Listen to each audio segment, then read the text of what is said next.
Pare tudo o que você está fazendo agora, dê atenção a essa notícia urgente de última hora, com fontes aí da Gazeta do Povo em primeira mão, para atualizar você, amigo e amiga, inscritos aqui do Direto no Assunto, sobre os últimos acontecimentos.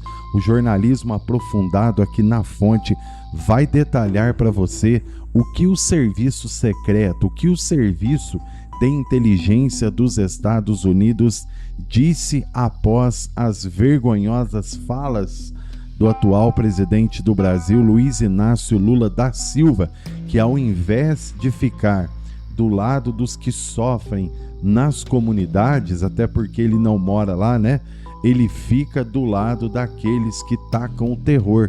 E você precisa saber aqui detalhadamente, com fontes da Gazeta do Povo, o que está acontecendo. Por gentileza, compartilhe os nossos vídeos aí e deixe também o seu comentário para que mais pessoas saibam suas opiniões. Segundo o governo estadual e investigações divulgadas, mais de 2.500 agentes civis e militares foram mobilizados. As equipes encontraram resistência pesada, enfrentaram tiro de fuzil, bomba de improviso e emboscada. Mesmo assim, houve prisões, apreensões, cumprimento de ordens judiciais, neutralização de criminosos armados. Não é cena de filme, é a vida real pedindo lei e ordem.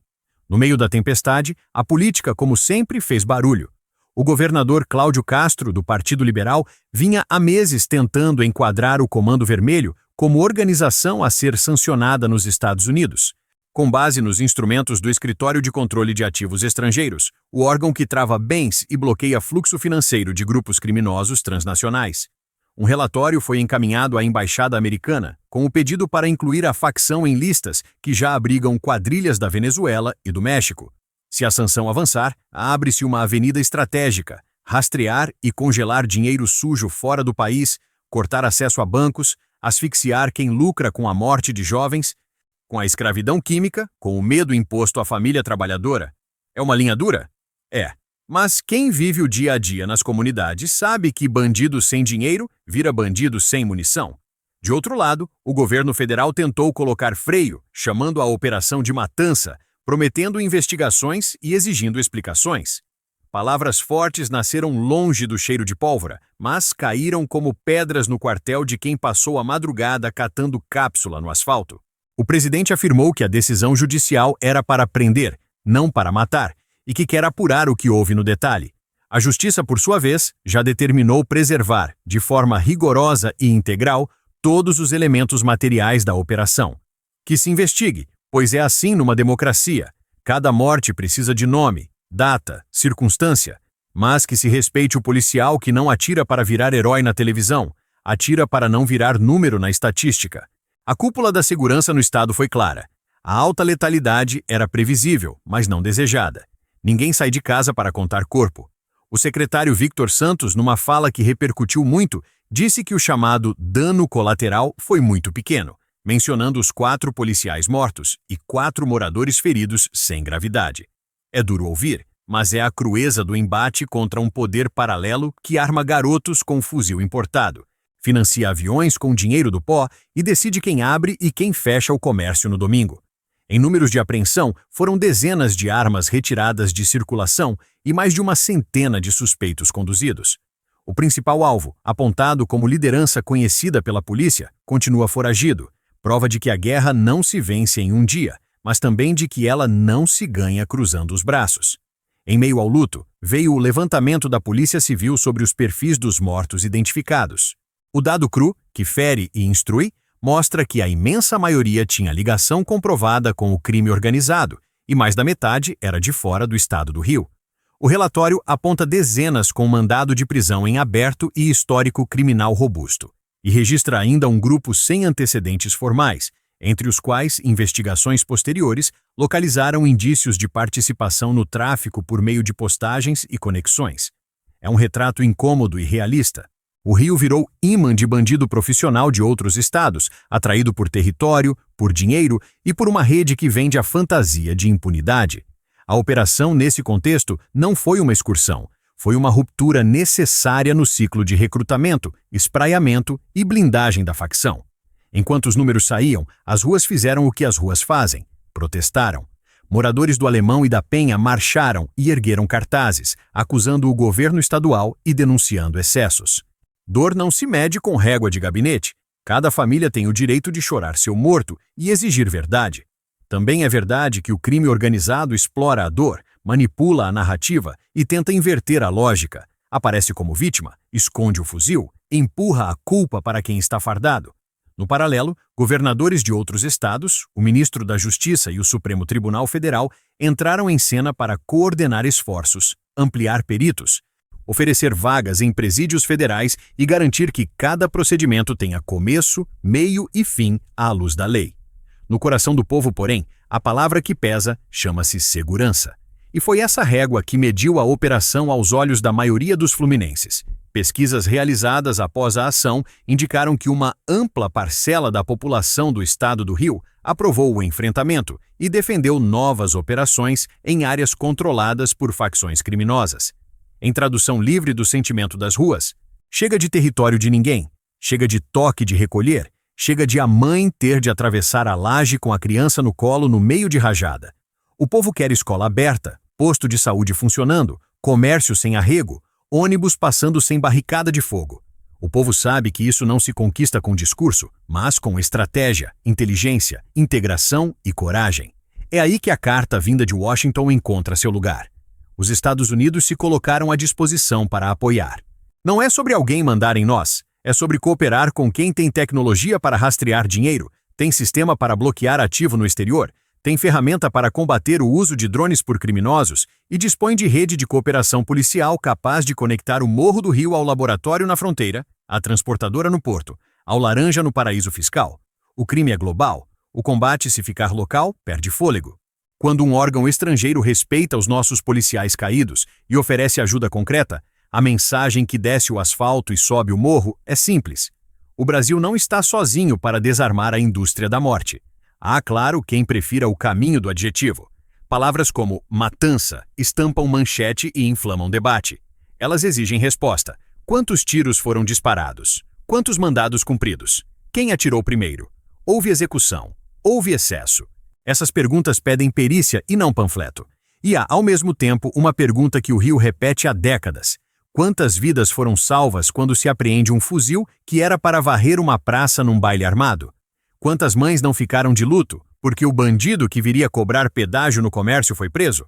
O cálculo da segurança pública não cabe todo na planilha do dia seguinte. Ele aparece no longo prazo, quando a escola termina o ano letivo sem interrupção, quando o posto de saúde atende de madrugada sem risco, quando o trabalhador volta para casa sem ter que deitar no chão da lotação por causa de tiroteio.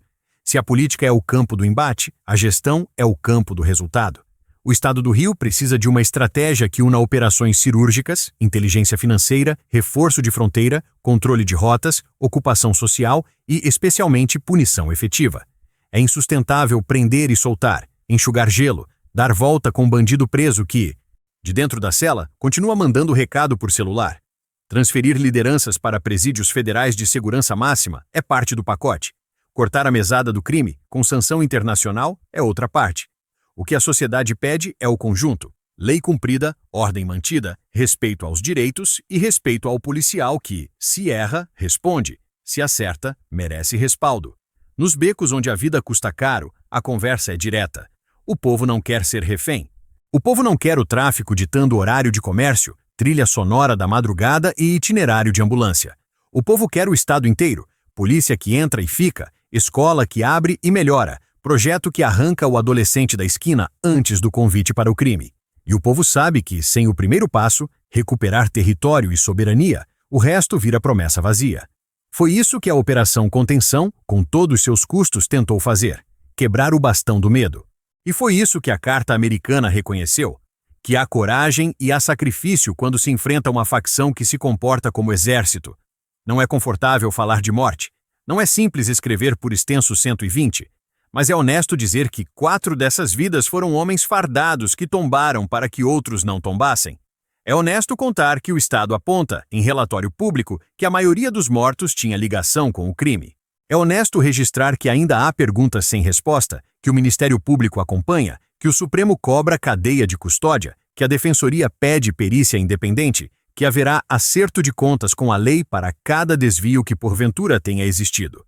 É assim que se constrói segurança com legitimidade, com transparência na apuração e firmeza no enfrentamento. Enquanto o debate segue entre gabinetes, o morador abre a janela de manhã e faz a mesma pergunta de sempre. Hoje dá para sair tranquilo?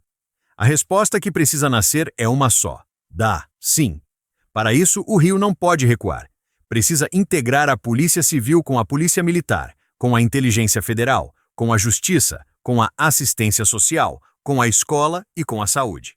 Precisa da cooperação internacional para asfixiar o cofre do crime, da tecnologia para derrubar o drone do bandido, do controle de portos e aeroportos para quebrar a logística dos fuzis, das fronteiras vigiadas para reduzir o fluxo de armas e drogas. E precisa, sobretudo, de um pacto moral que diga sem gaguejar: no território fluminense, a lei é do Estado brasileiro.